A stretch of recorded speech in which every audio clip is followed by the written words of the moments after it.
This is the point in the service where we often have our land acknowledgement, and we have typically used our land acknowledgement to name our predecessors on this land, this locale. And it's important and necessary for us to remember the tragic history, and in particular the local history, of the suppression of native cultures by European man.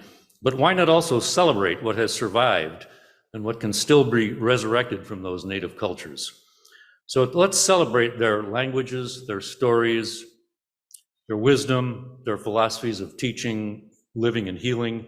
And so today, instead of a land acknowledgement, we're going to show you a 5-minute video of what might be more aptly termed a wisdom acknowledgement, in which a Ojibwe Cree elder, Mani Chakabi, reflects on the wisdom she has gained by listening to her grandmother and listening to herself on the particular topic of the two-spirit people.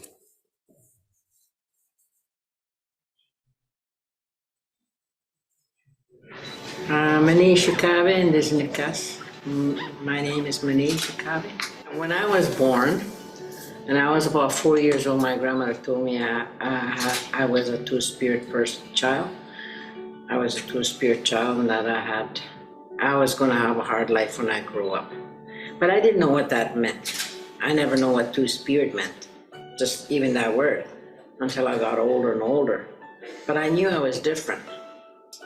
And when they tried to dress me up in little girl clothes, I couldn't stand the little girl clothes. Nobody told me that. I just didn't want to be one of those people. Once I got older and I understood what two-spirit people was, I thought to myself, holy cow, how am I going to ever overcome that? I was about 10 years old when I discovered my own sexuality. I liked girls. But then when I was about 16 when I asked, just before I was 16, I asked my grandmother, what did she mean by Nijajijak? And that's two-spirit. That two-spirit itself didn't come till later for me. But Nijajijak came early because I know what that meant. So I asked my grandmother what does that mean for me? And she told me, oh, my granddaughter, I think you're going to have a hard life. I don't know what's going to happen to you, she said.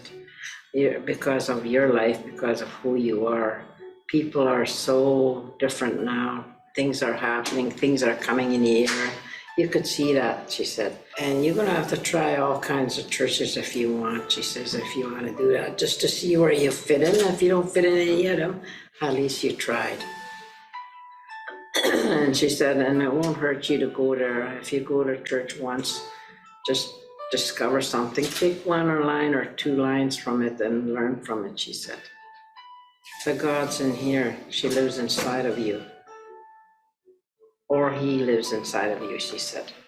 And that's who you are, she said. Nijajijak, you have two of them that lives inside of you, a male side and a female side, and you're going to have a hard life, and you have to listen to your heart and your mind and your tummy. When all that comes together, the 3 roads is your journey, she said. You're born with two spirits, and you will know when you're born with that, because you'll know when you're born, when you'll know you're different. That's when you know who you really are. Mm-hmm. And one of the things you can do is ignore it and not pay attention to it. Or you can just start accepting that part of you and start learning from it. And then being two-spirit, we're born that way. I mean, way back, like my grandmother used to say, way back 7 generations, after 7 generations, she's been told that two-spirit people exist with the First Nations people. And they did not say, oh, there you two, you're living together, shame on you. They didn't say that. She said they loved each other. Mm-hmm. And the rules of two-spirit people had rules. Their rules was never to let the fire go out in the village. And then the other one was to learn things from the other elders. Elders would take on the two-spirit person and teach them how to be in this, what they should learn about which one is going to be a medicine person, which one is going to be a healer, which one is going to be the visionary person. And then which one was going to be the one that's bringing messages from the Great Spirit when they go out and they're back to mother's womb and stuff like that. And also, just those were our jobs. We were supposed to learn everything what other people were learning. And our duties was to do those things. And then they were regarded, very highly before. They were accepted as special people with gifts. And they didn't make fun of them, because some of them would be the parents of the kids that didn't have no parents. So my message to all the two-spirit people, or the ones that feel like they are, your job is to look after yourself and then look after other people. And do not let anybody tell you different. I don't let anybody tell me that anymore. I don't let anybody tell me I'm proud of who I am. I don't care what they think of me. No $1 million is going to convince me I'm not a two-spirit person.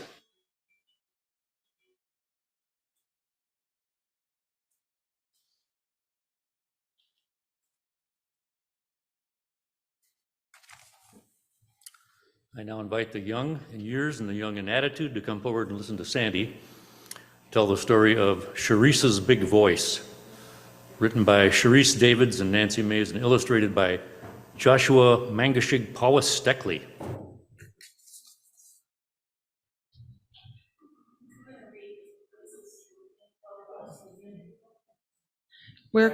Now it is. We're going to read parts, a synopsis of this book. And the reason I chose this book is because I understood that today's talk is going to be about someone who I imagined had a big voice. Sharice's big voice. Made sense to me. Also, a native kid becomes a congresswoman.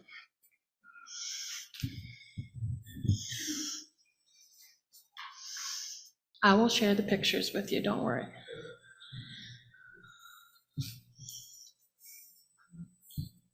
This is a picture of me and my mom the night I was elected to Congress.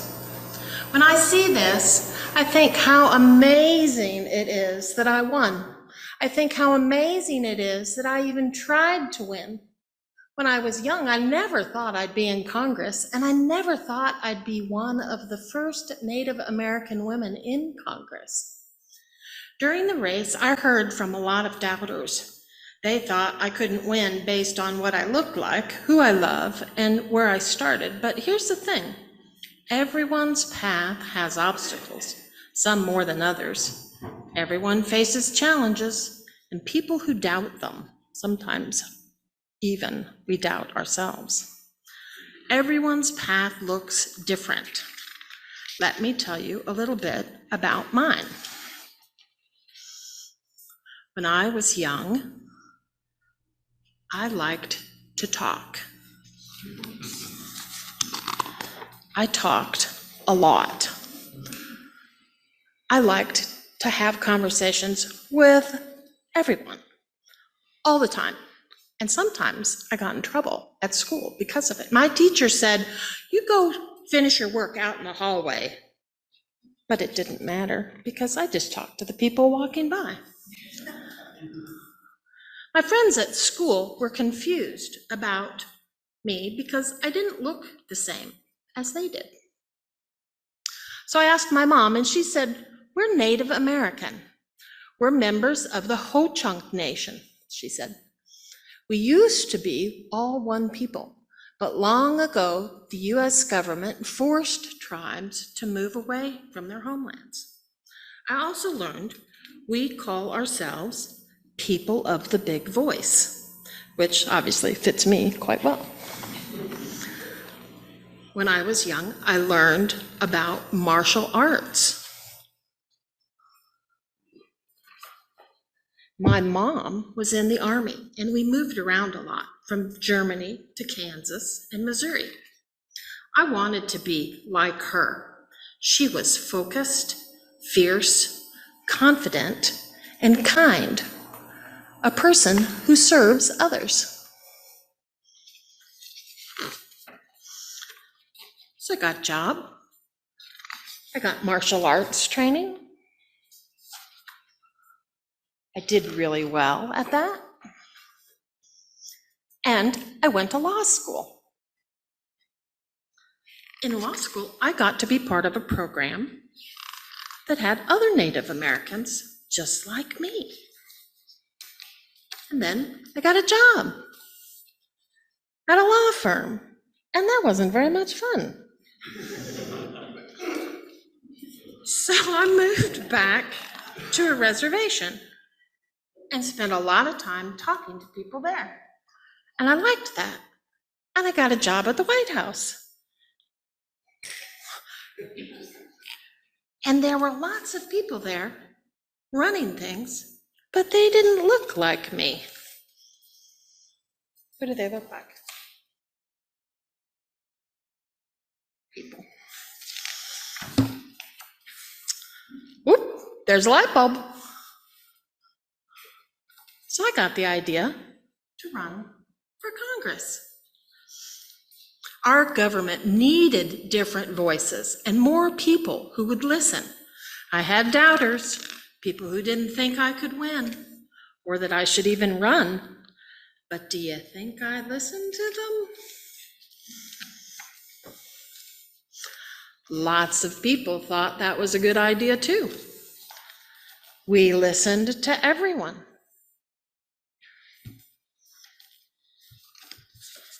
Oh, this one's a hard one to turn. What happened? She won.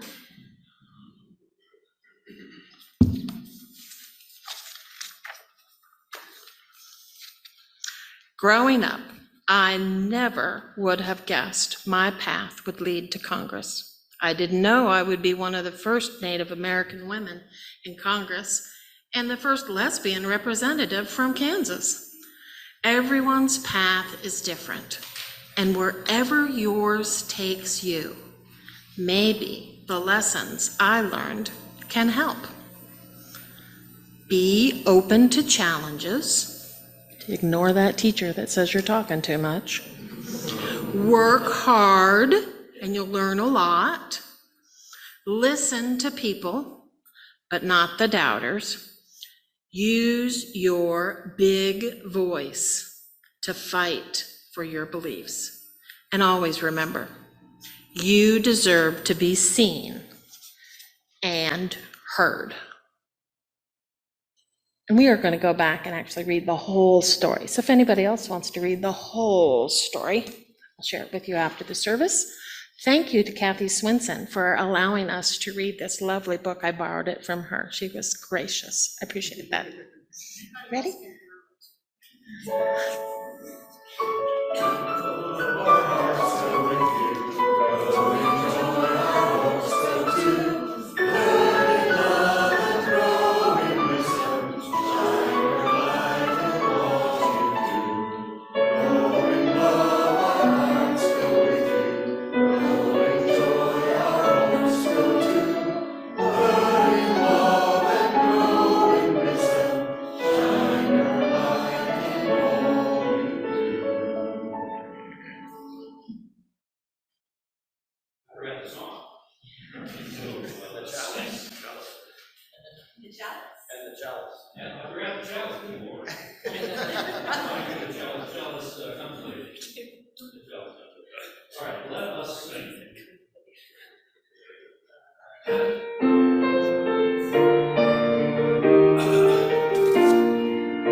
Power, grow smaller and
And our June Helping Hands recipient is Shepherd's Crossing, which offers budget counseling referrals, budget counseling referrals, and small grants for utilities, rent, and prescription medication to Manhattanites in need. You can donate online by going to uufm.net, then clicking the donate link and choosing the particular fund to which you want to contribute. And if you're here in person, you can put your offering in the basket at the back. And unless otherwise specified, all donations collected today will go to Shepherd's Crossing. I would also like to invite you now to share your joys and sorrows. You can write on the paper and somewhere in front of you, hopefully, or next to you. And Sylvie will come around and collect those. And Kathy Hedge will read the ones online. In honor of Father's Day, Renee is going to play Overture from Stardew Valley, which is a song that devoted dad Jeff Brown often plays as a lullaby for baby Juniper.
Thank you, Renee.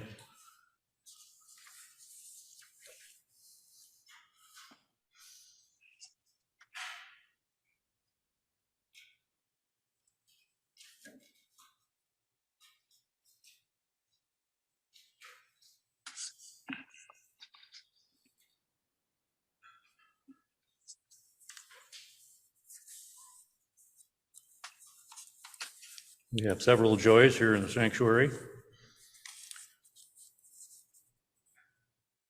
Larry Weaver says that it was a joy to be at the community table last night and to see friends from Happy Kitchen.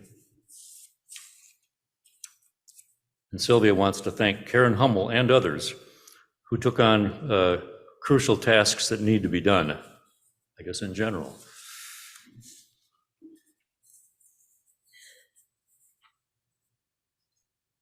And then Dan looks like he answers a question I've been wondering about. When trying to figure out who mowed our yard, I had the joy of talking again with our neighbors across the road, wonderful people.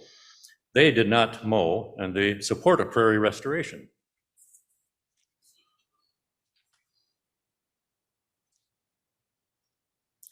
Joe says, it was a joy to spend a beautiful day at Juneteenth in Douglas Center with a large number of UU people. And Kathy, are there any joys online? Yes, thank you. Enel Forster says, thanks to everyone who makes our service possible. And also Les says, it was a joy to help kids at the Juneteenth celebration painting planters. Linda Johnson says that Renee's music says that was lovely, and we all agree. And I'd also have a joy that Lauren and Lynn will be coming home tomorrow. So safe travels, Lauren and Lynn. That's it from this part of the world. Thanks, Kathy. Any sorrows? Not this time. Okay. Not any listed. Well, the joys are still trickling in. Yay. We have two more. Isabel, Pastor Isabel, put on Facebook that yesterday was her 40th birthday.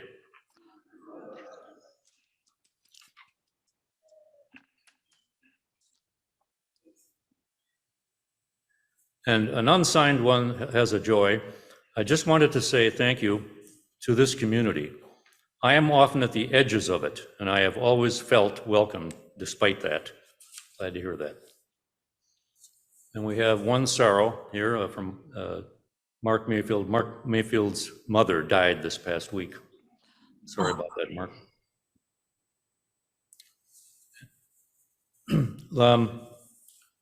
Thanks for sharing those. We recognize that there are others that remain unspoken. So let's have a moment of quiet to let those thoughts settle in.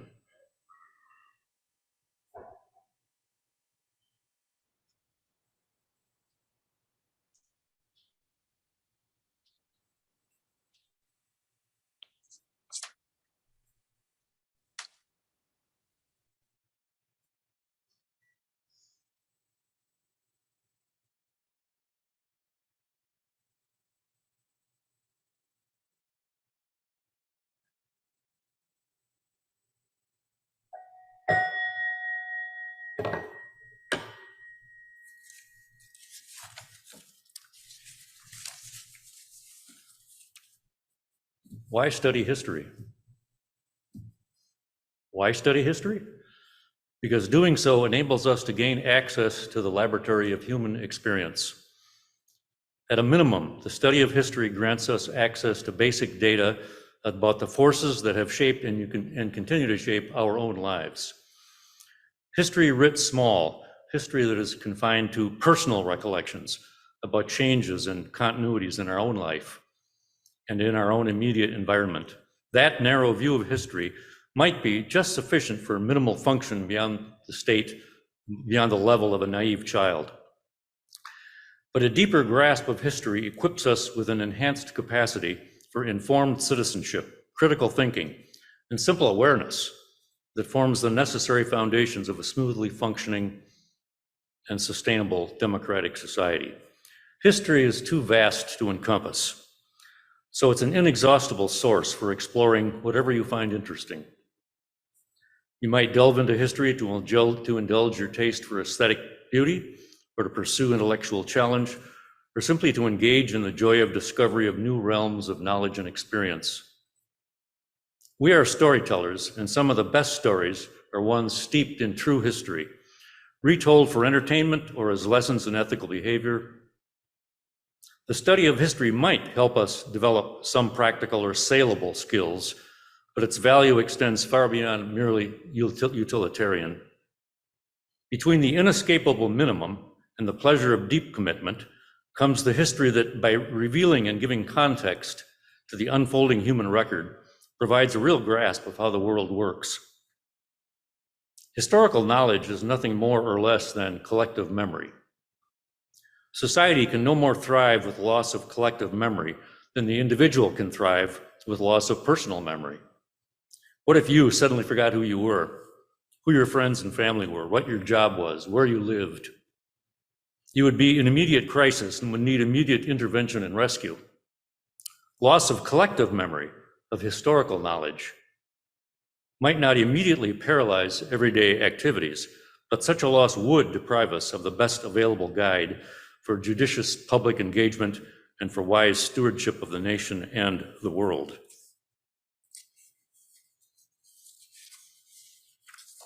Okay, now for the big treat today. Ron Parks is an old friend of UUFM, and it's great to be finally able to welcome him back after 6 or 7 or 8 years, something like that. He began his career as an English teacher, both at K-State and Chapman High School, just west of Junction City. But during and after about 9 years of teaching English, His horizons kept expanding until he somehow blossomed into what you might call a custodian of Kansas history. And not just a custodian, but a resurrector of and a storyteller about Kansas history. He has directed and managed historical sites and museums in Kansas, and also pursued a lifelong passion for researching and bringing to public little known or long ignored stories from Kansas history before they fade completely from memory. Kansas is definitely in Ron's DNA. He's a 5th generation Kansan, I believe, which I'm guessing must mean that his ancestors were among the very first non-natives to settle here.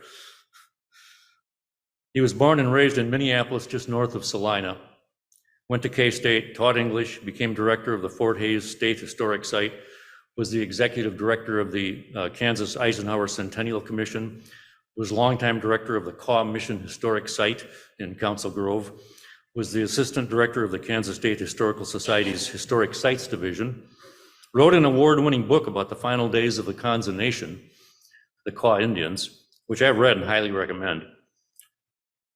Co-edited another book of the memoirs of Dr. James McHenry, who was one of the founders of Ron's hometown of Minneapolis, and was also a prisoner of war in several Confederate prisons during the Civil War.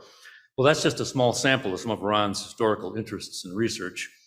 And today we're going to hear about one of his more recent investigations as he tells us the true story of the Apostle of the Solomon Valley. Ron, welcome back.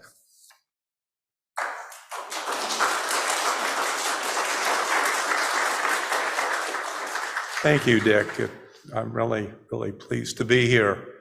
Give me just a minute to get the easels set up, and we're going to do a little map work.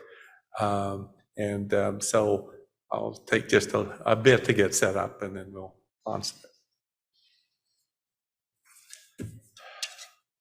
Thank you for your patience. The whole idea of we deserve to be heard, we deserve to be seen, is central to the way I see my work. So I love to hear that. In the preliminary comments, that is right on the money for what I see my purpose. And it's interesting because your wonderful pastor, and talking to her a couple of weeks ago, she finished our interview by saying, "Now, what is it you want to achieve by your talk, through your talk?" Which is a great question, and I had not really sat down and tried to articulate that to myself, but it needs to be. And there are two things here related to being seen and being heard. And what is that I like to impart a sense of place, to create a story that embraces place as central to understanding our history.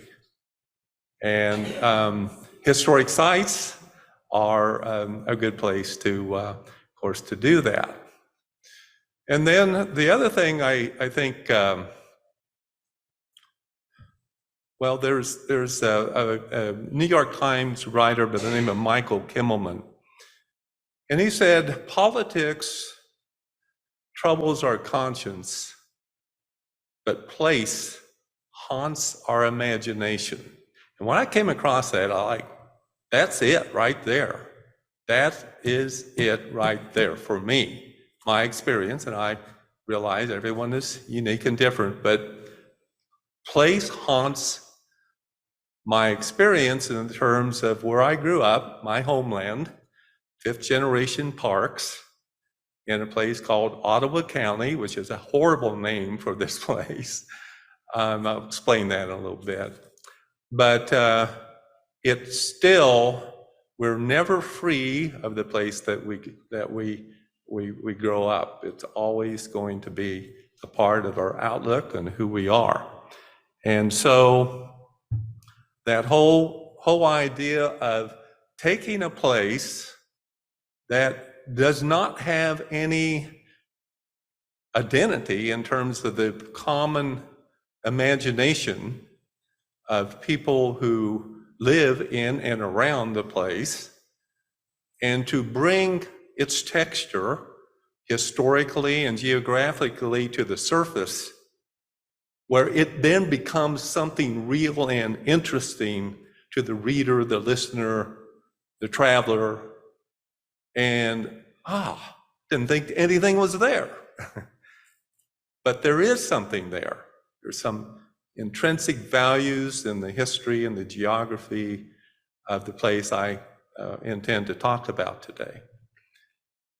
The other thing, of course, is establishing linkage to your lineage and to mine, and that is that there is a Universalist pastor who is an amazing person, Reverend Joy Bishop IV, who served as pastor of the Delphos Universalist Church from 1872 till 1896. Now, he didn't really serve in that capacity too much in the last 15 years of his life. I'll explain that later. But he's been forgotten.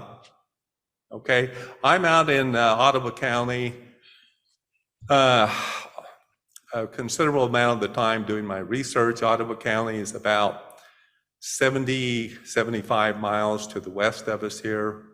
It's just north of Salina, Saline County, just south of Concordia, Cloud County. People in Ottawa County have not heard of Reverend Joy Bishop, okay? He deserves to be seen. He deserves to be heard as best as history can render that in a form that is interesting.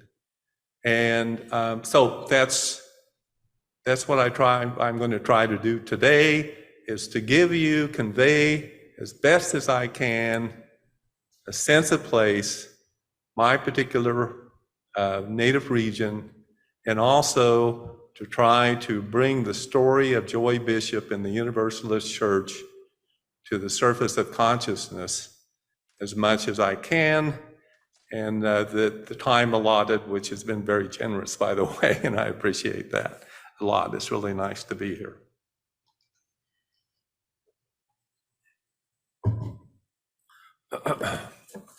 All right, let's just do a bit of map work before we begin to talk about Joy Bishop. All right, here we are in Manhattan. And you can see Junction City, state of Kansas here. This outline right here is Ottawa County.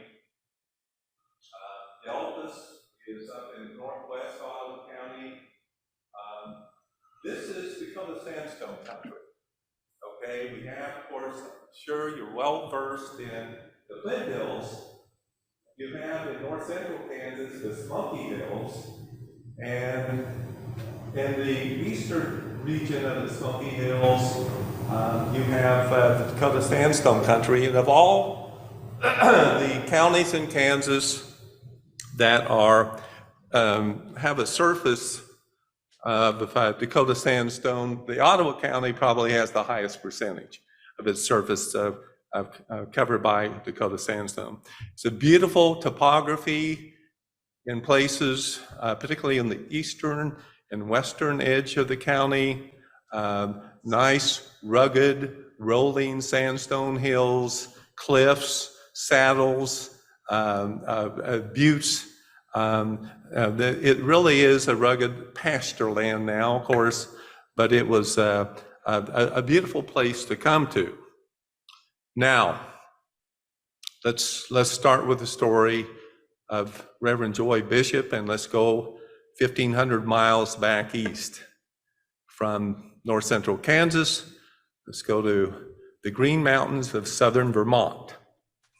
And Joy Bishop was born in 1815. He was the eighth of 14 children. And he grew up in what he called an old English Episcopalian tradition, okay? He talked about how he learned at an early age the fear of the Lord and the punishment of the wicked. They, my parents, believed in the total depravity of human beings and assumed that all who had not converted to the church before they died would suffer endless misery. Now, that's pretty conventional for this particular form of Christianity, and also I think it extended across a pretty broad spectrum of denominations at that particular time. Talking about born in 1815. He had a transformational moment in his life. His father had sent him out into the pasture to get the horse, to bring him back and hitch him to the buggy so that the family could go to church. So he was walking out in the cow pasture. This is pretty rugged country, green mountains. And as he was walking, he heard this voice, and it said, "Pray." Okay. Well, he didn't know what to make of it. He was standing next to a rock. He was, well, I got to get the horse. I got to get stuff done. And that's kind of weird, whatever that was. It sounded very real, but I'm going to go on here. So he walked on looking for the horse. And then a voice came louder. And I'm going to read his description of it because I can't render it nearly as powerfully as he can. And it said, "Pray." So I trembled, resisted, but finally, after the second stronger, louder voice, I saw a small evergreen tree near the path, and I resolved to kneel and pray, which I did. When a light opened to my inward vision above the light of sun at noonday, it seemed as though I was in a world of purity and love. Never had I realized the love of God and Christ to this sinful world. The same voice said unto me, "As ye have freely received the true light of the gospel from heaven, go ye into the world and freely preach that gospel to the sinful and needy children of man." It seemed as though I was in a new world and the angels were with me. The Bible seemed a new book to me. The old doctrine taught me by my parents and preachers of an angry God and a burning endless hell had all vanished. That old fear that had troubled me for so long was gone. So this is the epiphany that this man experienced. Now, I understand there are different interpretations of what goes on in something like this, and there's certainly, I think the phrase critical thinking was mentioned earlier, and people, there's different ways of understanding this, and I understand that, but it is a fundamental fact that this moment informed and energized the rest of his life. That much is clear, okay? It was truly transformative. So he got interested in the universe. He had some relatives who were Universalists, and much to his father's disapproval, which there were lots of arguments in the household, but he began to meet with the Universalists, and he was a natural leader. He became kind of this leader of this group. They hadn't organized, but they were interested in the Universalist doctrine. Okay, so we began to meet on Sunday evenings in the schoolhouse. After a few weeks, a Methodist class leader came into our meeting and said, "I hear you think you are having a revival religion here. God has sent me to tell you that it is all the work of the devil to deceive and lead you all to hell. I have come to warn you to flee from wrath to come, repent of your sins, and get pure religion that will cause you to live pure lives and stand by you when you come to die." The hard spirit in which he spoke brought a cold chill to the meeting, understandably. And when he sat down, I arose and said, this is, by the way, Joy Bishop's memoir, which is only about 14, 15 pages long.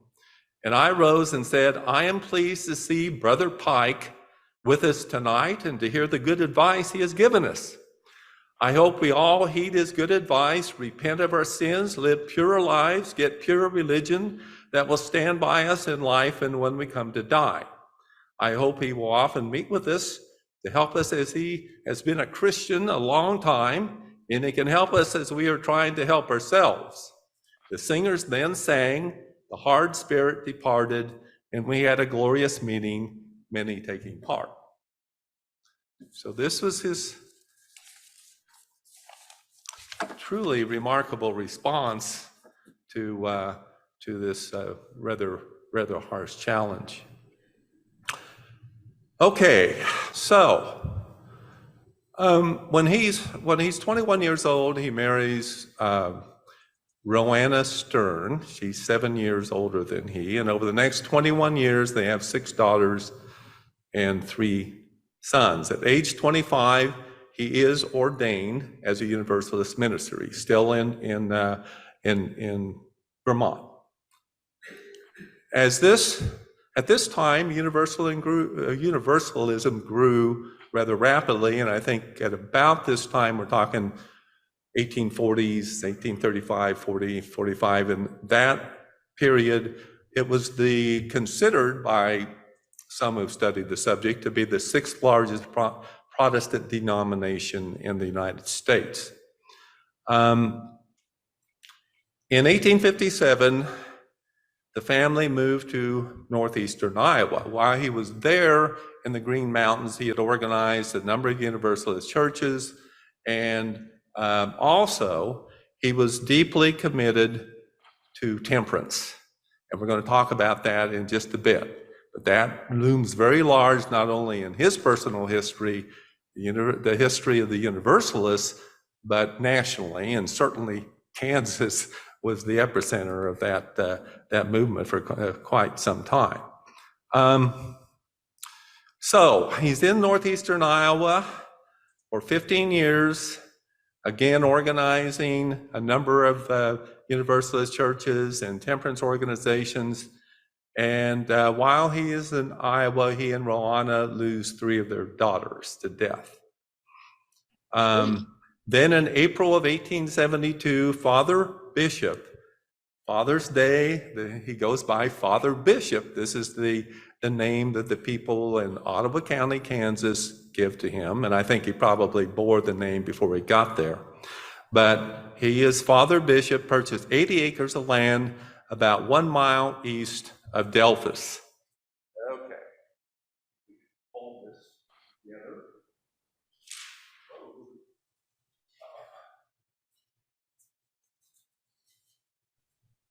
Okay, this is a 4-county area. This is Ottawa County here, Cloud County to the north, upstream, Mitchell County, and then Lincoln County. So Ottawa County, Delphos is located here, and Reverend Bishop's and Roanna's land is just about a mile to the east of Delphos, 1.5 miles to the east of Delphos, okay? He immediately establishes a Universalist church. This is in 1872, and he begins the construction of this church. And this is an amazing story in terms of he's, at this time, he's 58, 59 years old, which, it seems rather young to us, perhaps not, but at that time, actually, people, I think it's clear, did age more rapidly, and certainly he led a very rigorous life, to say the least.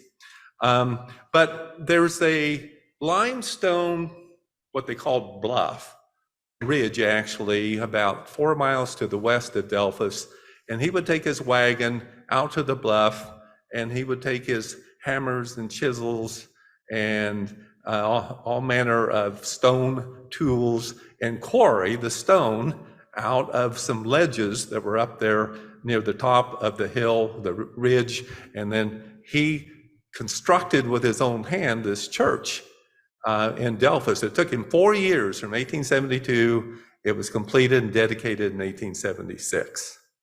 Okay.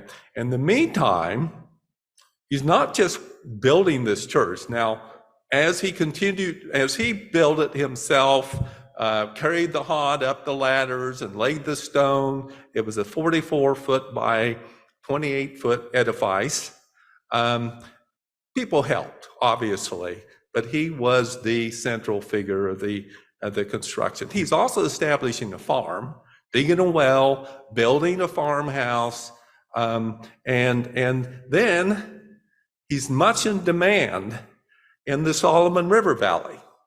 And he is continually going off up the river and visiting places like Glasgow, Beloit, all the way out to Stockton or Phillipsburg. Now, if we extend this map, here we are at Delphos.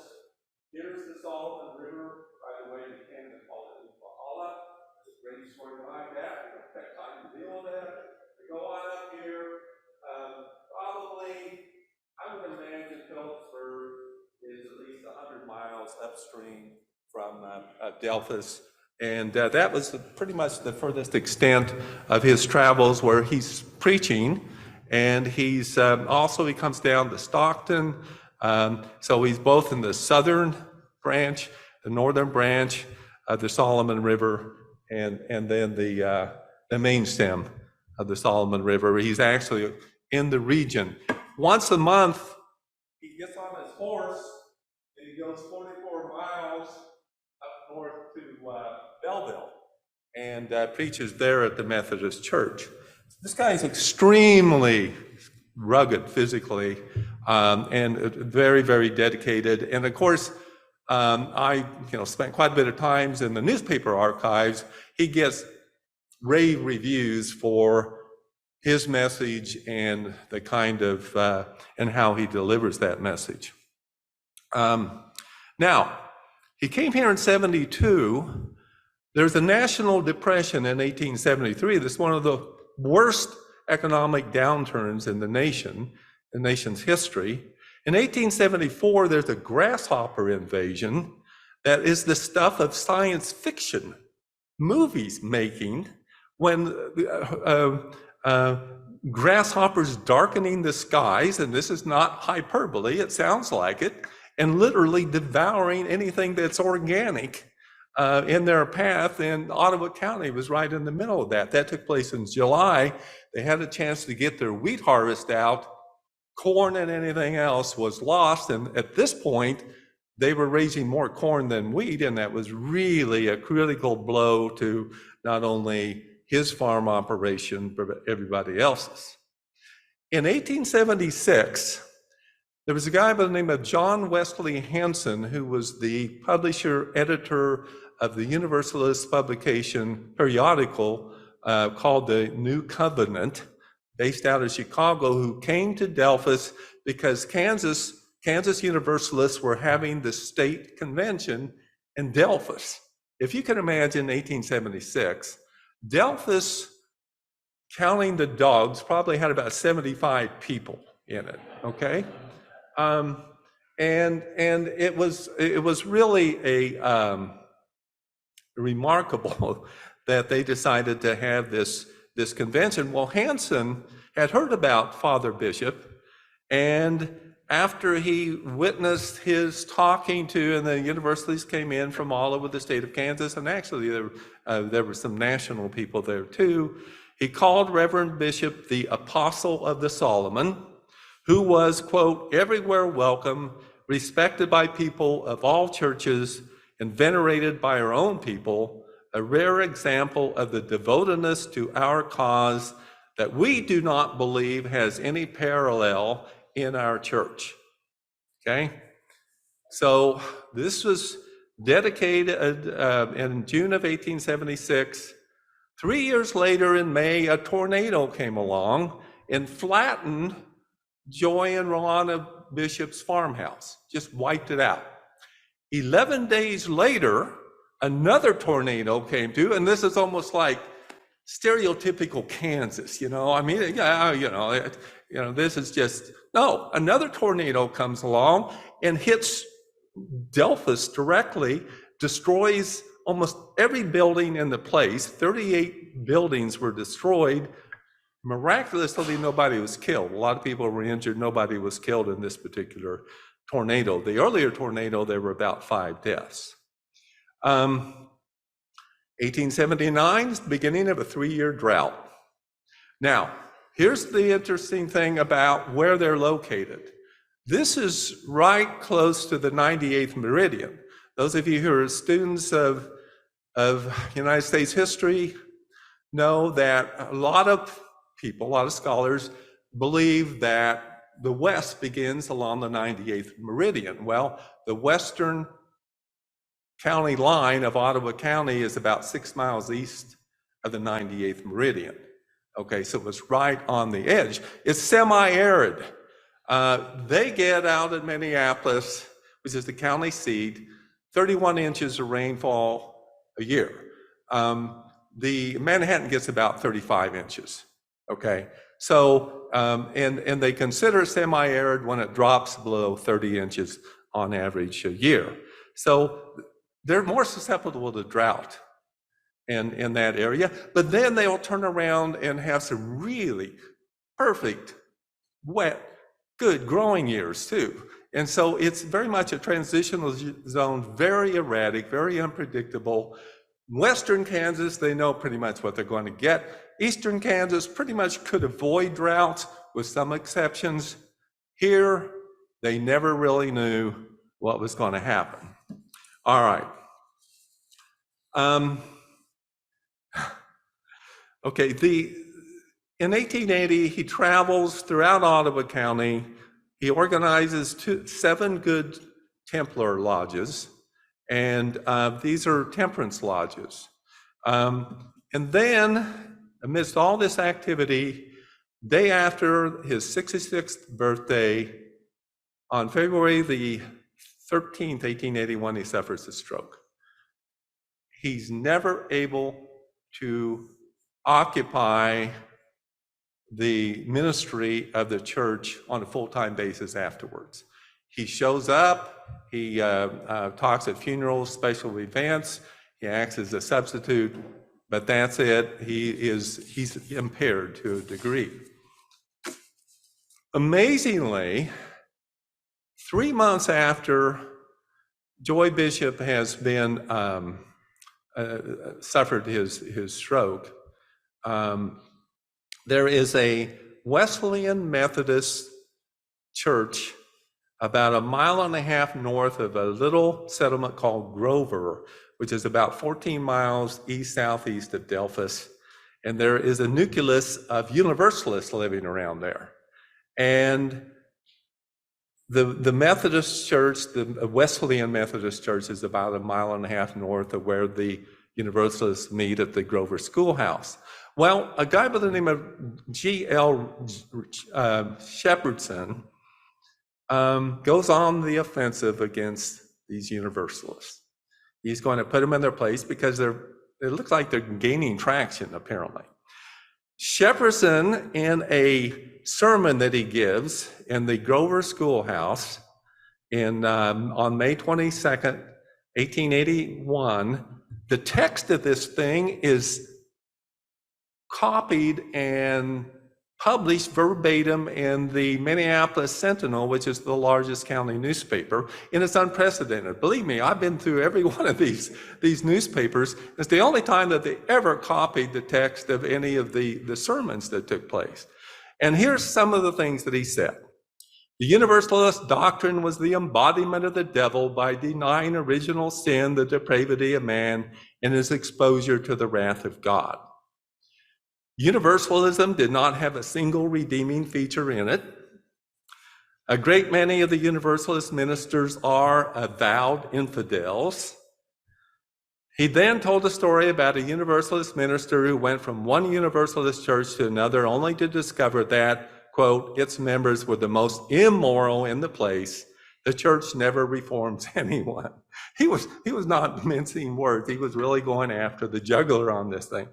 Well, then the local Grover Universalists, they meet, and they have, in the papers, they advertised where they were going to discuss the subject, Reverend G.I. Shepherdson as a Wesleyan preacher with his suspenders off.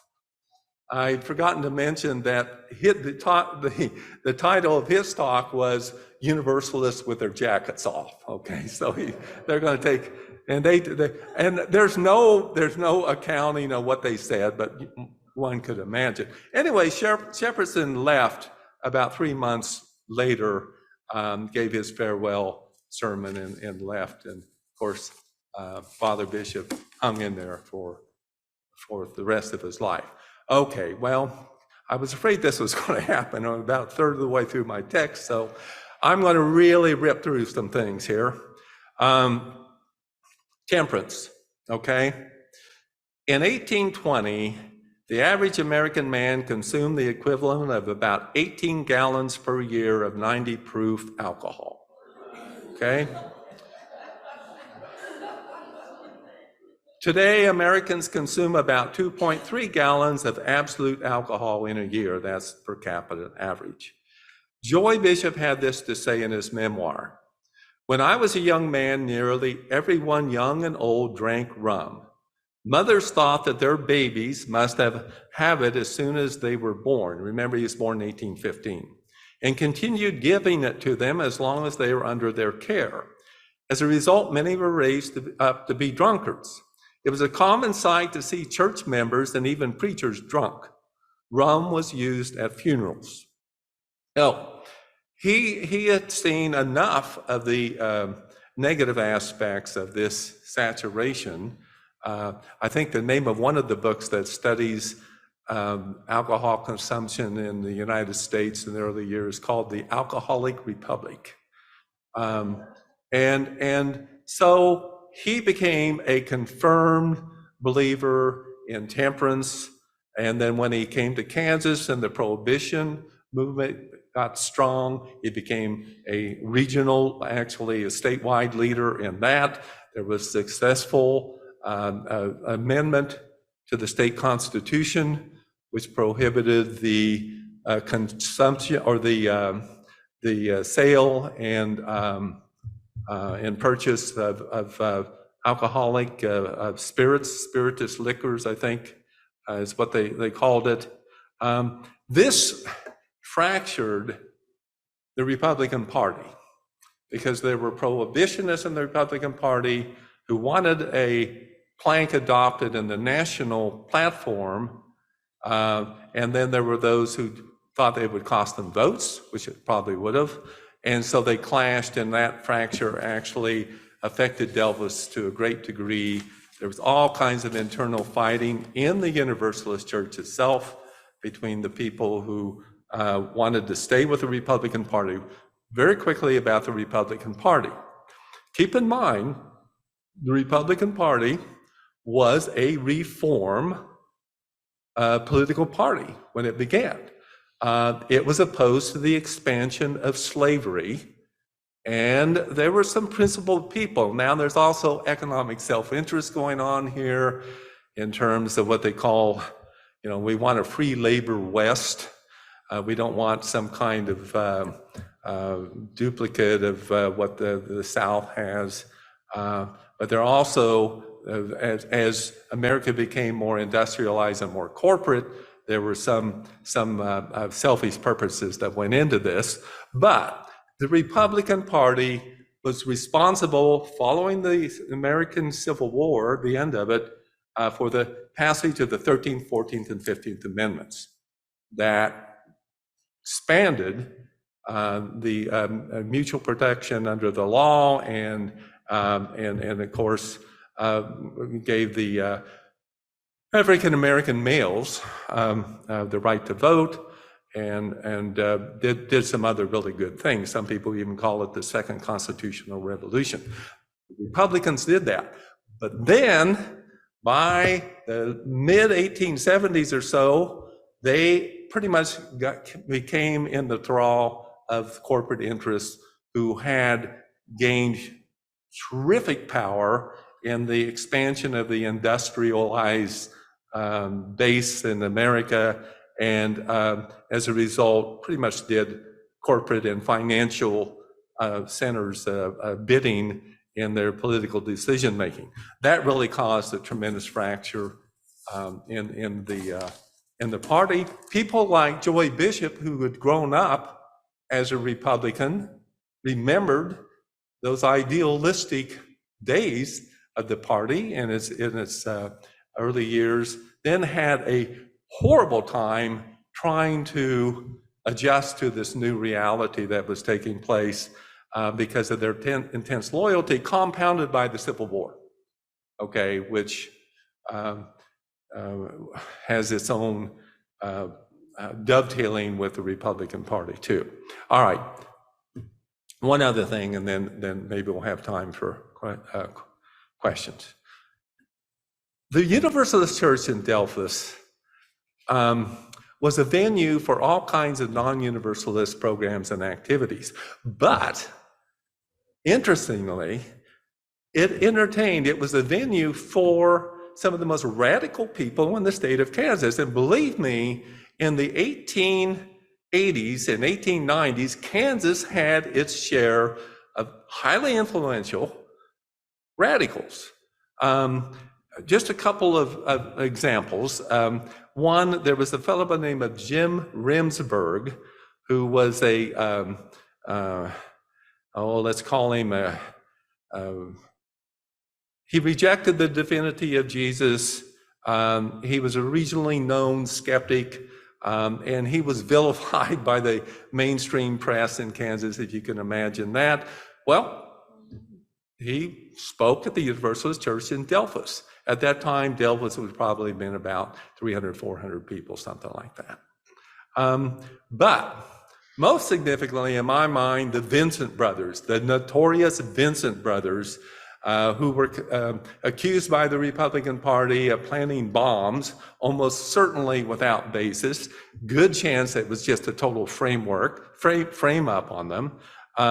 But they were also crusaded against monopolies, defended the rights of African Americans and women, advocated on behalf of the laboring class who their support of the left-wing Union Labor Party, and later the Populist People's Party. Actually, they were some of the principal founders of the People's Party in Kansas, which was a extremely effective, electorally speaking, from 1890 to 96, very dynamic left-wing organization, attacked Orthodox churches and criticized prohibition, okay?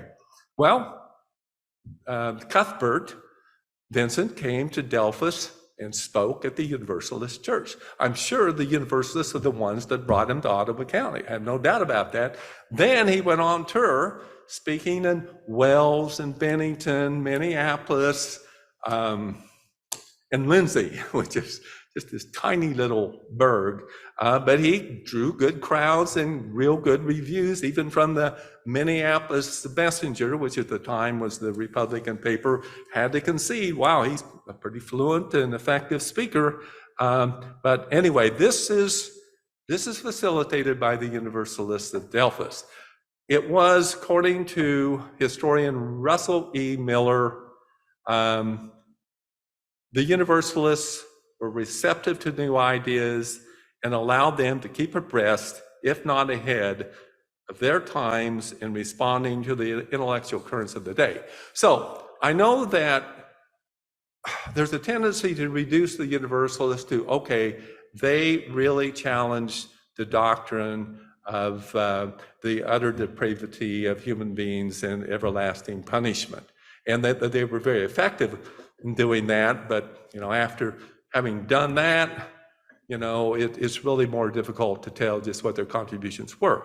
Well, I think this is an example in my mind, because I know these communities so well, of Vincent traveling around to these little towns in Ottawa County and speaking, carrying the kind of message that he did, and knowing that the Universalist Church with the sanction of Reverend Joy Bishop, supported that, facilitated it. I really think I love that image, and that tells me that there's a lot more going on here than just challenging, not that that was unimportant, the doctrine of endless punishment. Okay, well, so Joy Bishop, he continues to substitute at the Universalist Church, but the attendance plateaus. I was going to talk a lot more about the Kansas Universalists, but he's aging. That first generation, who are the most dedicated Universalists who came out, they passed on. The second generation, like any second generation, acculturates to the American ethos, which means upward mobility, do well, do better than your parents materialistically. And then in 1896, Joy Bishop finally dies. They've lost a charismatic leader. There's a spiritualism factor in the erosion of support for the Universalists. The mainline Protestants are softening their hard stance on eternal punishment. And as I said, you have the second generation that comes there into play who is not as dedicated. Finally, I want to read what the Delphos Republican wrote in its obituary in September 1896. His funeral was one of the most numerously attended that ever took place in this city. Now nearly forgotten, this eloquent, humble, generous-spirited man deserves a prominent place in the collective memory of his homeland and his beloved church. Thank you. And I think I've used up my time. Sorry.